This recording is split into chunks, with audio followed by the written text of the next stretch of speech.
While Washington can't even keep a government running, political opponents in Colorado sit side by side, talking compromise at the state capitol. The largest school district yet is discussing a 4-day school week. Not for better learning, they need to save money. A stained glass artist who's preserving a piece of Denver history discovers it's connected to his family. It's a kind of glass that I don't even know what it is. It's just so beautiful. A most unfortunate closed captioning error on our air. And can you help us identify this familiar-looking farmer from the stock show? Next. We typically end each Friday broadcast here with good news, and we will tonight, though we also begin with a wonderful bit of good news that came out a short time ago. Douglas County Sheriff's Deputy Jeff Pelle is home tonight. He's the most seriously injured survivor of the ambush on officers in Highlands Ranch on December 31st. 3 weeks later, the son of Boulder County Sheriff Joe Pelle has recovered to the point that he has left the hospital. He tweeted, "Heading home for some much-needed quiet time as I continue to heal. God is good." Pelle woke up from surgery to the news that his friend and colleague, Deputy Zach Parrish, had been killed by a man who started shooting when they tried to take him in on a mental health hold. You had one job, Congress. Keep the government running, and it appears there will be a shutdown at midnight Eastern tonight.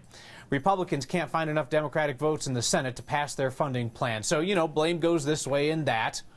But looking ahead to what a shutdown means to Colorado, well, it's helpful to also look back. Our Steve Steger has some help with that from Voices of 9 News Past. We're no strangers to this. Heck, we just went through it 4 years ago in late 2013. Back then, 9 News political reporter Brandon Ritteman warned us that if there is a shutdown, many civilian jobs in the Defense Department will be suspended. Think contractors and civilian workers at Colorado military bases. A lot of regulatory agencies will close their offices, including the EPA. All of that would still be likely in this new shutdown with one distinct difference. Rocky Mountain National Park closed down in 2013, wouldn't let anyone in. After 12 days, the state of Colorado stepped in and picked up the cost to open the park. Our Nelson Garcia was there on opening day reporting on the broader impact because the shutdown not only shut down Rocky Mountain National Park. It's been hurting us. It shut down business, leaving Estes Park nearly empty after the floods, with limited access due to washed-out roads. But the people came back. This time around, Rocky's roads will remain open to the public, though its staff and visitor services will be scaled back. Not lost in this, the scads of federal workers in our state who might have to stay home. Before a shutdown in 1995, our old friend Greg Moss reminded us that if parts of the federal government shut down at midnight, most Americans may not notice. But Linda Shear will. She works in the Denver office of the Social Security Administration. She's one of 50,000 federal employees in Colorado who ended up out of work for quite a while, a total of 27 days between 2 shutdowns in late 1995 and early 1996. Anyone facing a furlough might want to take the advice a man named Carlos Simmons gave 9 News back in 1995. Do like I did the last time, go fishing. And while it sounds like a great option, a lot of other federal employees won't be able to do any angling. This shutdown will be the same as 95 when NBC correspondent Robert Hager reported the military will be working as usual, considered essential. Postal service will continue, Amtrak will be running, weather forecasters will stay on the job, and those astronauts in orbit, who are after all federal employees, will be working too. They're called essential. Robert Hager, NBC News. For 9 News, I'm Greg Moss. Nelson Garcia. Brandon Ritteman. Steve Steger, 9 News. A government shutdown won't interfere with air traffic control or airport security. That'll look and feel the same to you. But at Colorado's national parks, the rangers will not be on patrol during a shutdown. The Larimer County Sheriff says his deputies will try to cover Rocky, which will still be open to the public. Leaders in the Colorado legislature face some serious issues and serious disagreements this session, but it's not like they're just going to allow the government to shut down like some other lawmakers you know. No, as they look to finally fix transportation funding in our state, they're looking for common ground. Politics guy Brandon Ritteman pressed them on their priorities. Is there any appetite at all from Republicans to go asking for an increase in the gas tax like the governor hinted at? Well, we're going to have to take another look at that. There's other options, not just we tried the sales tax last year. We look at the gas tax. We have to look at the reality of whether or not such things could even pass on the ballot. It's still a difficult hurdle to overcome, and we have to look at all of these factors when we start talking about it. Sounds like a definite maybe on the gas tax. Definite huge maybe. Okay, sounds good. On the Democratic side, Madam Speaker, is there appetite or is there enough support among Democrats to take some of the general fund money and put it towards transportation? Because I know a lot of your members are interested in using that money towards education. Well, I think last session we had it right. We wanted to refer a measure to voters so that they could decide for themselves about whether or not we need to invest more in transportation. And even if we invest more in this budget, we still have to have that conversation with voters if we want to be serious about coming up with a statewide transportation solution. Transportation funding is a priority. Education funding is also a priority. Let's talk about the Amazon HQ2 bid real quick. We don't need to go like way deep here because we're only one of 20 cities, I know. But there's a big vocal conversation going among people like, I do not want this thing. Anytime we post a story about it, there are people who are just worried it's going to be crowded and it's just going to bring elements that we don't want, too much growth. But on the flip side, of course, you've got the governor actively pushing for it because thousands of high-paying jobs. Good thing or bad thing if we were to somehow win this? I think it could be beneficial for Colorado, but we have to have some tough conversations about all of the growth that we have had in our state. We have some serious planning to do to make sure that we are able to preserve that quality of life for the next generation. Good thing or bad thing? Good thing. I welcome them. They're more than welcome to come to Southern Colorado, especially. We would love to have. I believe it jobs. Is a Denver bid, I believe. Oh well, but Denver, Southern Denver. Pueblo. There you go. Sure. I think it's a great thing. I think it's a great problem to have. The rest of Brandon's conversation with Speaker Duran and Majority Leader Grantham airs Sunday before Meet the Press on Balance of Power. There's a school superintendent on the north side of town who wants to limit school to 4 days a week. Probably would prefer he didn't have to. Small and rural school districts in Colorado have done this for years, though never a district the size of Brighton 27J. They can't convince taxpayers there to pony up any more funding. The district has asked voters to increase the operational budget 6 times and lost 6 times. Superintendent Chris Fidler told our Nelson Garcia that he thinks that a shorter school week will help retain teachers and save the district about $1 million a year. Why the 4-day week? We're trying to solve our own problems and present our own solutions that don't require us to go back to the voters again. We heard from parents like Brenda Lee who are not hot on the idea of distractible young kids being expected to pay attention for more than an extra hour every school day. The district does not need school board approval to make this change happen. They are going to start having some open discussions with members of the community starting at the end of this month. You keep sending us a string of strange license plate questions. This from Joe. It looks exactly like a real Colorado plate. However, it's a decal. The car sporting this is an unidentifiable sedan with no brand markings and doesn't have any holes to which to attach a license plate. Perhaps some sort of exception type plate? All right, let's take a look, Joe. Yeah, you see, that is weird. It's like a big sticker, but it's also got the registration stickers on it, just like the one that we examined yesterday. You'll notice another license plate, another Q. We blurred the rest of the letters and numbers because we figure this is somebody who's put their actual license plate number on one of these shady plates. The Department of Revenue says it is not one of theirs. Drivers are required by the state to use an official DMV plate mounted front and back with the month and year expiration tabs. DMV tells us decal plate is not legit as far as they are concerned. Second day in a row, a sharp-eyed next viewer has spotted a bogus plate out there. There have always been shady fake plates over the years, even way back when, 66 years ago today, on this day, January 19th, 1952, the ribbon cutting for the Denver-Boulder Turnpike, US 36. Look at the cars. Isn't that exceptional? And just think about, though, how barren that looks now and how much development there is along 36 nowadays. KOA Radio was out there covering what we imagine was quite a big news event back in the day. All those beautiful cars lined up for the first trip up the Boulder-Denver Turnpike. Didn't look like the metro area got much snow in that January either. We'll trip back. Someone had marijuana on the mind while closed captioning 9 News. We'll see if the closed captioner has similar mischief to make as Danielle details our descent into a snowy Sunday. All by myself. Don't want to be all by myself. but he was at the airport. Next.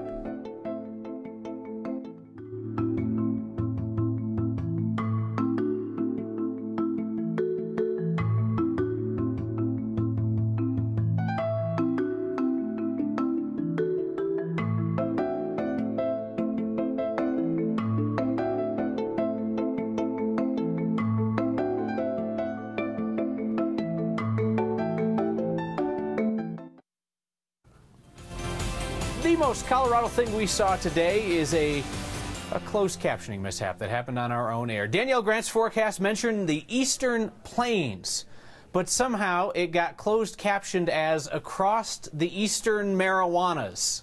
Pretty much how we are known, I guess, to the rest of the country. Next viewer Mary Beth Patrick caught this. You know, here on Next, we met one of the wonderful closed captioners who handles our newscast and others. She lived out in Lyman, right in the heart of the Eastern Marijuanas.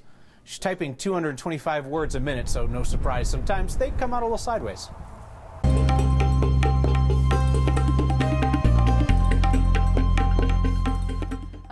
The Eastern Marijuanas. Never been? Just beautiful this time of the year. All right, closed captioners, let's do this. Today was a warm one, 67 degrees. Out at DIA, just 1 degree shy of our record 68 last set back in 1986. Tomorrow, once again, will be a comfortable one. A day in the mid-50s ahead of our next storm system. That cold front arrives late tomorrow afternoon into the early evening, and you'll feel those temperatures drop and the winds start to kick up. But we're really not anticipating any wet weather until about midnight and then continuing through much of the day on Sunday. Still toasty across the southeastern plains, close to 70 degrees in Springfield and Lamar, 30s and 40s up in the mountains. High pressure starts to scoot off to the east, making way for this storm right now. It looks like the bullseye in southeastern Colorado with that counterclockwise flow, bringing us some upslope conditions. Usually bodes well as far as seeing some big snowfall totals here in Denver. Futurecast taking us through tonight. Pretty quiet tomorrow morning, some sunshine, and then here it comes by 5 p.m. The snow across the western slope, and then by 4 in the morning Sunday, some light snowfall, and then it becomes widespread. I-76, I-70 will be looking at heavy, steady snowfall, plus some strong winds too.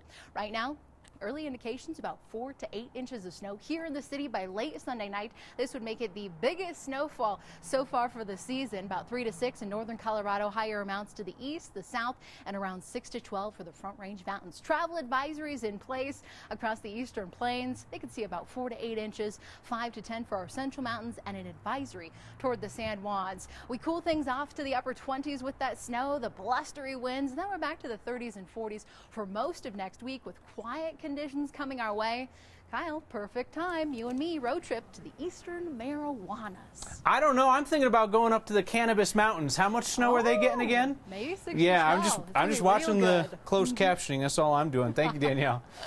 If Jack Castorella delayed the departure of the DIA train, he had no one else to blame. He was on the train all alone just before midnight on January 10th. He was so amused by this. When do you ever see that? When do you ever see a completely empty DIA train? He had to take a photo of it. He says he occupied himself by talking along with the voice of Alan Roach as he warned him about the approach of the B gates. You know, Alan Roach is fighting to keep his voice on the train while he simultaneously narrates the Minnesota Vikings run for the Super Bowl. We will let you know if Alan or if Kim Christensen, our favorite, make the round of public voting to be the next voice of the train. Restoring a piece of a famous house in Denver, a man finds his family's fingerprints. I'll turn it over and then straighten it out on the foam. This guy at the stock show owns a chicken farm. You probably know him from his other job. And your good news this week has a common theme, a tasty common theme. Next.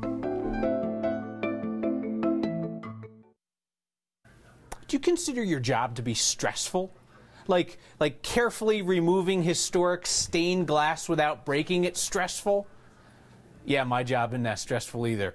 We have been showing you the $1 million restoration project ongoing at the Molly Brown House in Denver. The stained glass is being restored at Watkins Stained Glass on Broadway. It is a family business that just now stumbled across some family history. Being part of history, This was made so long ago, plus the sun and weather have changed the color of it. Has been in Philip Watkins Jr.'s family genes for years. His father, grandfather, and even great-grandfather have been handcrafting stained glass windows since the 1860s. In Denver, it's 4 generations back. He's trying to preserve a skill that is passing with time. There was probably 1 or 2 guys that were making all this stuff, and when they died or something happened to their facility, well, then it was done. Using true preservation techniques to carry on a legacy. Somewhere between 1860 and I think they quit making this particular kind in 1917. And this particular kind, it's a kind of glass that I don't even know what it is. It's just so beautiful. Is part of a restoration project going on in the Capitol Hill neighborhood. This piece of glass here is the bottom of 2 windows that are on the landing of the Molly Brown house. Watkins Stained Glass Studio is in the process of restoring glass from the historic Colorado landmark. You can tell it kind of waves back and forth. A task that's been in his family for generations. We do have some of the little glass jewels that are the center of the flowers that did belong to Phil's great-grandfather. He's almost as good as me, I mean. Watkins wants to preserve an art form that some say is dying. I wouldn't say it's a dying art, I'd say the skill level is dying. By preserving his family legacy, that's part of Colorado history. Take a window that's right on the cusp of having major things happen to it and making it so it'll be good for another 100 years. For Next, I'm Byron Reed. The restorer told Byron he thinks that stained glass window would have cost about $1,000 in 1889. To have a similar new one made today, it would set you back about $53,000.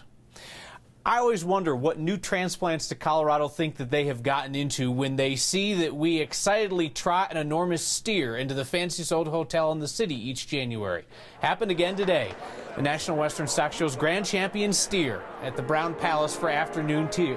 73rd year for this tradition. This year the winning steer is Gray Ray from Hereford, Texas. Gray Ray and the runner-up walked down a red carpet, hung out in the lobby. The people getting their pictures taken made a generous donation to a nonprofit in order to celebrate the moment. Colorado's best-known chicken farmer was spotted at the stock show today. He studied poultry science at Texas A&M before he took another job with the Denver Broncos to make ends meet. Not sure what is happening in this photo. Judging by the guy on the right side, this is probably some kind of agricultural sobriety test. Perhaps the guy in black is there learning some kind of footwork. I'm not sure what footwork would do him any good, seeing how he's just a chicken farmer. Right after Next tonight on 9 News, we will be broadcasting the junior livestock auction as always. 96 fine-looking animals, hogs, lambs, goats, steers, raised by kids 9 to 18 years old who hope to hit it big tonight as bids have gone over $100,000 in the past. That follows next here on 9 News. We dig into your good news after a long week and your feedback next. Each Friday we celebrate your good news, the stuff of everyday life, little things that don't make the news, but are often the one thing you'll remember about the day. Morgan Cook is loving the Avs winning streak. The Hull family is nursing their dog Simon back to health after surgery. Chris tells us therapy's going great. Hey Skylar, see you back there. Tracy's thankful for her husband helping boys become young men. He's working with these new Eagle Scouts in Golden's Troop 130.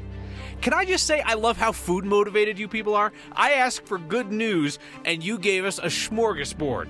Gary goes, it's Friday, payday, it's donut day. Way to work in your fruits and vegetables, Gary. Erin's all about her homemade chicken noodle soup, and Mark is literally running to a slice of pie. Says, burned enough calories to have pie. Eat up, people. It's your good news. Perhaps you saw the very immature display of an Adele Arakawa cutout behind me during the program last night. Adele writes in, when I said I wanted to retire and fade into the background, that is not what I had in mind. Well, I've been assured there will be no such shenanigans in the future. See you next time.